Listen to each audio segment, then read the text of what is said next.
Well, now that you did 10, 9, and 8, I guess I'll do 9 and 8. I'll catch up. Sure, yeah. All right, my number 9. All right. From season 8. Season 8, episode... I'm very curious if we have any crossover. I'm really hoping we have one. I hope we have one. Yeah. There's one that... I mean, you know I don't have that season 9 one. Yeah. But from season... Is that your number? No, whatever. Don't even... Yeah. So from season 8, episode 22, In Marge We Trust. Sermons about constancy and prudestitude are all very well and good, but the church could be doing so much more to reach out to people. Oh, I don't see you volunteering to make things better. Well, okay. I will volunteer. I wasn't prepared for that. Oh, okay. The I don't have this the one. Reverend Lovejoy episode. This is... I'll refresh your memory. Yeah. So... This is the baptism? No, this is not the baptism. No. That's a pretty good episode. That's a good episode. The premise is Reverend Lovejoy loses his spark for running the church. And Marge notices his lack of enthusiasm and the effect it's having on the church members. Like, basically, no one is like, no, everyone's miserable to go to church. Yeah. Her family is in this the one where he's in the basement with the train? And it's like, well, he's in that. That's a running gag in the show, right? If you look to your left out the window, so that's actually in his own house. You'll see a sad man. Yeah, I think that's this episode. Yeah, I do think it is this episode. So a good moment. Everybody in the basically his, I think it's called a parish, but like his church members are they're reacting to his energy he's giving off. He's not giving he's not fully committed and fully in love with his career. He's not passionate. No, he's lost his passion. Marge notices this and she goes to speak to Reverend Lovejoy. And Reverend Lovejoy is basically just like, oh, Marge, I've learned that it's kind of pointless, so whatever. And there's like a help call in line for the church. And Reverend Lovejoy doesn't even want to answer that anymore. He's like, it's a waste of time. Here, you take over. So then Marge ends up taking over the phone. And she goes by the name, the Listen Lady. Yep. And she surprisingly, she's actually really good at it. Because she's actually trying to help people. So she's putting some effort into it. The church members then begin to take notice of it, and they basically start liking Marge than they like Reverend more Lovejoy. Than they like Lovejoy. Right. Yeah. And it's making Lovejoy even more depressed.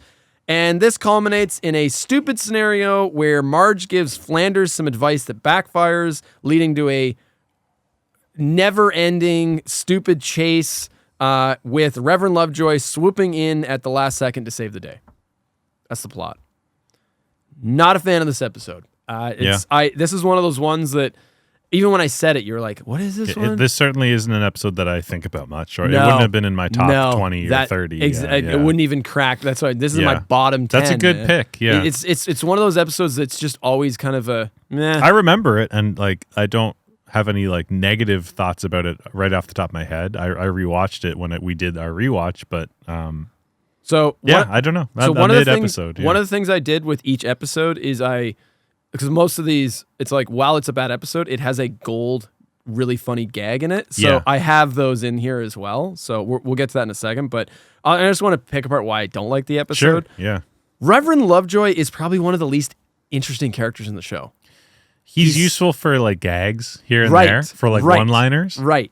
But to focus an episode on him, it's similar to your pick with Burns. It's like oftentimes they swing and they're like, what if we do an episode about this push them to the front, random character? And this one fails. And that's the thing is like, this is an episode that could have made Reverend Lovejoy way more interesting, but it fails. Yeah. It doesn't succeed. So Mrs. Lovejoy, I forget her first name, Helen. Won't someone please think of the children? Right. But that's only funny for like 5 seconds. Yeah. It's funny in small bursts. Otherwise, like she's like nosy and like Helen Lovejoy is the busybody that judges everybody. Judgy, nosy wife. But if you had to watch a whole episode with her, you'd pull your fucking hair out because she's just too one note. You have to brilliantly write an episode to give her depth. And it's Harry Shearer that does the voice of Lovejoy? Oh, I don't fucking know. I think it's Harry Shearer, but like the monotone Reverend voice. Right. It's funny, but to fill a whole episode with it, how much can you mine from that is like I don't think Lovejoy even like the vocal performance of the character is as amusing as like a Wiggum or like, I don't know. Lovejoy works really. I get what you're saying. You know what I'm he's saying? meant to be. Well, he's meant to be a boring. He's a boring monotone, voiced character. And so Lovejoy, could you make him interesting? You can make anything interesting, but you really got to write it well. And this is a missed opportunity where he's just boring. Can you believe it? They give you 5 Qs and only 2 Us. What a world. It's crazy. So, what's on your mind, Marge? It's a complete missed opportunity where they just flubbed it. They didn't do a good job with it. What about Marge? Let me ask you that. So it's a Marge-centric episode. Yeah, and the Marge shit's fine. Yeah. It's not funny, but it's fine. Back to Lovejoy for a second, though. How do you like the church scenes in The Simpsons? Some of them are really funny. Some of them are really funny. I'm not a religious person. One of my favorite, this is going off script here for a second, but one of my favorite beautiful moments in The Simpsons. Oh, you know what? I'm not going to say it because it might make the episode might hit my okay. I'm not going to say it. If it's in one of your favorite moments, one of my favorite tender moments. Oh, that's a good episode of our podcast. Yeah, top 10 tender Simpsons moments. That would be interesting. We might have to do it. Yeah. This is certainly not in there. This episode. No. Thank you for getting me back on track. I actually want to let's pause this for a second. I have a question for you because I was actually thinking about this when I wrote the Simpsons episode down. How do you feel about religion in the Simpsons? I mean, it's a cornerstone of the 80s and 90s American family and culture. When I was a kid, my grandparents dragged us to church. I'm Catholic. I don't know what the Simpsons would be because they have a reverend. We had a priest. I actually don't know. I don't know what reverend is. And right now, a million people in the comments are like, "You fucking idiot! You atheist piece of shit." Yeah, but how do you feel about It was a huge focus in the earlier seasons, and then I don't know if it. I guess this is season 8, so they're still doing that kind of stuff. Well, I'm pretty sure Reverend Lovejoy, Christian. Okay, so they're Christian. Well, yeah, they're Reverend just vaguely is the title. Christian. Yeah, Christian is what they're supposed to be. Well, no, but the reason I'm asking about it is a lot of the earlier seasons were kind of preachy. Yeah. Homer the Heretic. Homer the Heretic. Whatever. Yeah. Heretic? Heretic. Heretic is not the way to say that? No. Really? Heretic. Does it matter? Yes. Okay, it matters. All right, there you go, folks. Yeah. Homer the Heretic. I haven't been saying heretic for years. What am I thinking of? Hereditary, maybe? Is that what I'm saying? I think you're thinking of not the word that you've been saying. Okay, well, whatever. You know what you're saying? What you're saying is complete haraki right now. Okay, this is everything. Foliage. Everything you're saying is haraki. You're like Marge right now. Yeah. Look at all this foliage. Foliage. Yeah. Come on, Lisa. I know how to say foliage. All right. It's like nuclear. Homer works at the nuclear plant. Yeah. Anyway. No, but in the earlier seasons, religion was a big thing. Like, there's also the episode where Homer steals the cable. And it's all about thou shalt not steal. Thou shalt not steal. Religion was the episode where Bart steals. Yeah. Marge, be not proud. Yeah. I can't believe I remember all these fucking names of. Even Bart sells his soul. Bart sells his soul. Yeah. Religion is a big theme in a lot of the golden era Simpsons episodes. How do you feel about that now? Because the amount of it's of its time. Right. Yeah. But our generation, most of us are agnostic or atheists now. Yeah. I don't think I'm saying anything shocking. And in the next generation, they laugh at religion. It's becoming more memeable at this point. But when we were growing up, it's we were the last generation that really, our parents kind of gave a shit. And honestly, even my parents didn't really give a shit. Yeah. But our kids, it's those kids really don't give a shit. What I'm saying is that outdated now? Oh, absolutely. I mean, but it's no different than any media. As if you go back into the 90s, 80s, 60s, 70s, 40s, whatever it is, it's slowly becoming dated. Yeah. Oh, interesting. That's what I think. But do you like the religion in the golden era? I think it works as a motivator for the characters, kind of thing.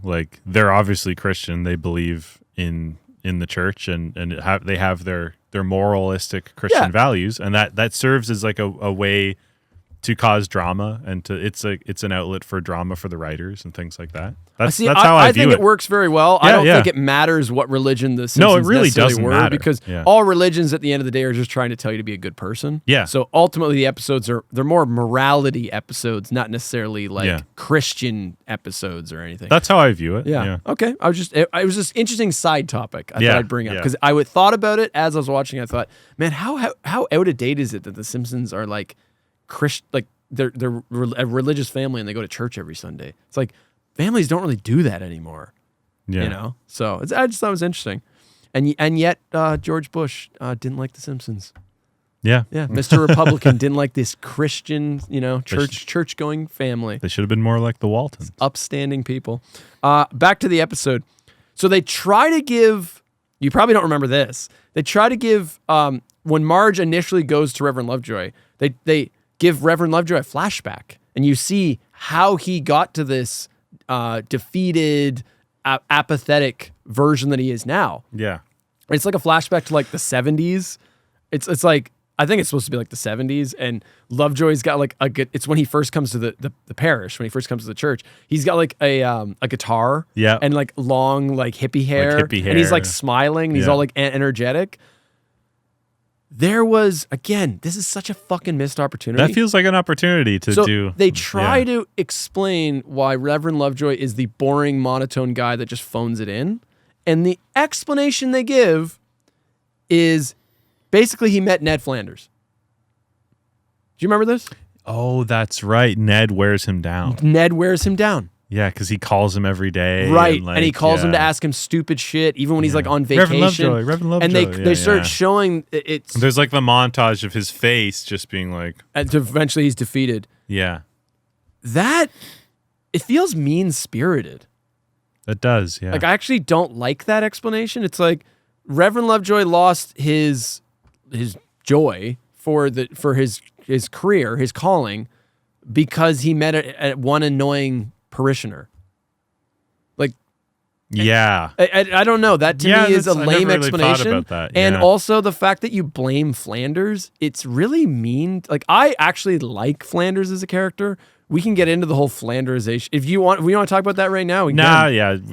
I know what you mean, but no, Like- I'm actually just pondering what you just said. Yeah, that is interesting. It's like, why would his joy for his passion for his career and his calling be ruined by like one guy that's like Right. you know, And over like a decade, over like no, years, but the kinda idea thing? is Like, that Ned Flanders was that annoying. Like, to me, it's like couldn't you just have a conversation with him and be like, listen, Right. maybe don't call me Right. 5 times a day, Right. please. It's like, isn't your Like, job to improve and give people advice? But Yeah. instead, it's like, no, Ned was just such a so annoying. so annoying I couldn't and so handle it. It's like, incessant. so that's a failure on you, Yeah. not Ned Flanders. And to me, it's mean to Ned. Like, I always Yeah. liked Ned Flanders because Ned Flanders, to me, is like, I think he, of all the actual adults on the show, I think he's the most, like, the person you would probably aspire to be the most, in that, like, has a loving family, loves life, tries to get the most out of life, is an upstanding good person, is responsible. Like, I don't know. he's lives- the cliche lives character. his dream job. I get Yeah. it, but like, I always liked Ned Flanders, and one of the running jokes on the show is like Ned just constantly annoying Reverend Lovejoy, because that was a running gag. Yeah, I guess you're right. That was already yeah, a running gag. That was already But this is where they take it too far, where it's like, Ned annoyed him so much that he broke his spirit. yeah. That almost Like, feels you're like telling me, like, it's too cruel. It's like, Ned is that bad? Like, come on. I also feel like, yeah, because if Lovejoy had just like had a simple conversation, it doesn't feel realistic. That Right. Ned And would, like, one of the Yeah. episodes where well, it's weird because we also have a mirror of Ned annoying Lovejoy, but there's many episodes. There's the episode where Homer annoys Ned. right, and things like well, that. So Well, it's like- one of the best episodes that is I can't remember what it's called, but it's the Ned and Homer episode where Homer becomes Homer tries to become Ned's friend. Yes, And to the surprise of even Homer, it turns out Ned Flanders is actually a pretty good guy. Like, yeah, Homer had this picture of who Ned Flanders was for years, that he's this annoying fucking goody-goody. But then when he actually spent time with him, it was like, even Flanders knows how to have some fun.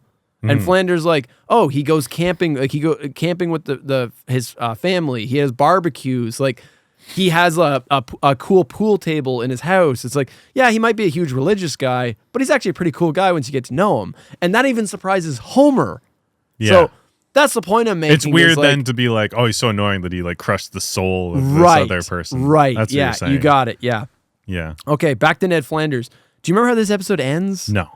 Okay, so it ends with Ned is working at the Leftarium, his home business, his dream job. Hey, Ned's killing it. And he calls because the three, like, the bullies who we shit on, Jimbo and them, they're like loitering outside his store, and it's kind of like making him a little nervous. So he calls Marge, the listen lady, and he's like, Marge, these guys are loitering. They're kind of making me uncomfortable. What do you think I should do? Yeah. And she's like, don't take that, Ned. March right up to them and tell them to move along. So he I do remember he this. goes up to them and politely asks them to shuffle along, which is stupid. He shouldn't have done that. It's bad advice. And then they just start terrorizing and destroying his store. And it's like, it's so dumb in that it's like these children are terrorizing a grown man. And it's like, and his store is inside of a mall. Right. So where's there'd security? be like mall security. Why don't he just call the cops? Or the cops, yeah. The whole incident, the whole scenario is just so fucking convoluted and stupid. Then he gets chased by them because they grab like these little that's scooters. right. That's the scooter chase. It's 25% of the fucking episode is this chase. I forgot about that. It goes on and on and on. And it's them chasing Ned on scooters, and Ned being like, yeah. And it goes on and on. And then they finally chase him into a zoo, and then they just are like, well, we showed him, and then they walk away. That makes no sense. Yeah. It's the whole thing is so fucking stupid. The only good thing the episode has, contained in this very bad, lame episode, is Mr. Sparkle. What the heck is that? Maybe it's a box from the future. It looks Japanese. What's going on? Why am I on a Japanese box? Look at that. Oh my God, what is that? Oh, this is the Mr. Sparkle. This is the Mr. Sparkle episode. Yeah. So none of the other characters have anything to do other than Marge, Reverend Lovejoy, and Ned. So the B plot is Homer trying to figure out why he's Mr. Sparkle. Yeah. So I forget how he calls the company. No. How I remember this. So the family, Homer and the kids are like, after they get out of church, they're like, let's go to the dump and look for some fun stuff. Yeah. They find a soapbox. Like, why am I on this soapbox? And the soapbox is, they're like, is that you, Dad? And it's like a Japanese like soap. That's genius. Yeah, that's all fun. That image of the Japanese like cleaning box, and it looks exactly like Homer. Yeah, genius. And then his B plot is him trying to figure out why, how, that kind of thing. That's fun. And I like. There's a funny moment where he goes to the library to call the company. And he's like, can I use your phone? And the guy's like, is it an outgoing call or is it long distance? Oh, yeah, because he doesn't want to pay the long distance. He doesn't want to pay the long distance. Japan. And then he's like, oh, it's local, yes. And then he picks up the phone. It's like, dude, and he just keeps hitting numbers. Clearly, like, goes so long.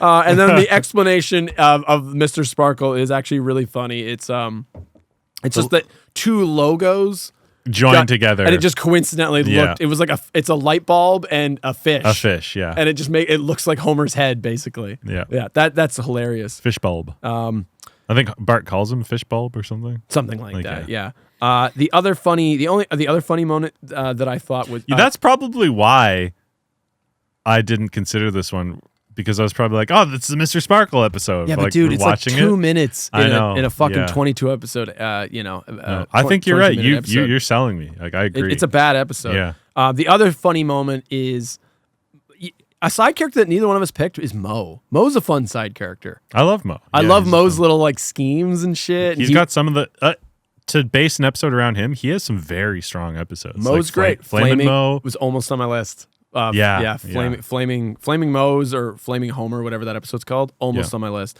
So Mo calls in to like Marge, and And he's like, he asks her a question, and then he's like, oh, yeah, and I also got to ask you about my sick cat. And you hear in the background, do you remember this? Hi, it's me again. I got another problem. This one's about my cat. Yeah, shut up! I'm asking her. Yeah. One of the greatest things The Simpsons had was its sound library. Its sound effects were just so good. And that sad cat sound in the background is just so funny. It breaks every. And then Mo is just like, "Yeah, shut up! I'm asking her. I'm asking her." Yeah, I do remember that. That's good. Yeah, that's good. No, I think you're right. And like, yeah, I don't think I ever thought that deeply about it. But it's like, yeah, it makes no sense that it's like they destroy his store and then he's on the run for fucking like it goes and on and on, and then, chasing him all the way to a zoo kind of. And then thing. Reverend It's Lovejoy like, shows up, and it's just like he shows up and saves Ned. And the idea is like his faith was restored, and he's like, Ned is one of my flock. But it's like it's so cheap, it's so flimsy. Yeah, it's a crap episode. Like yeah, that's an interesting pick. Yeah, I think you kind of sold me on that. Yeah, it's season 8. It's season 8. It's 8. Yeah.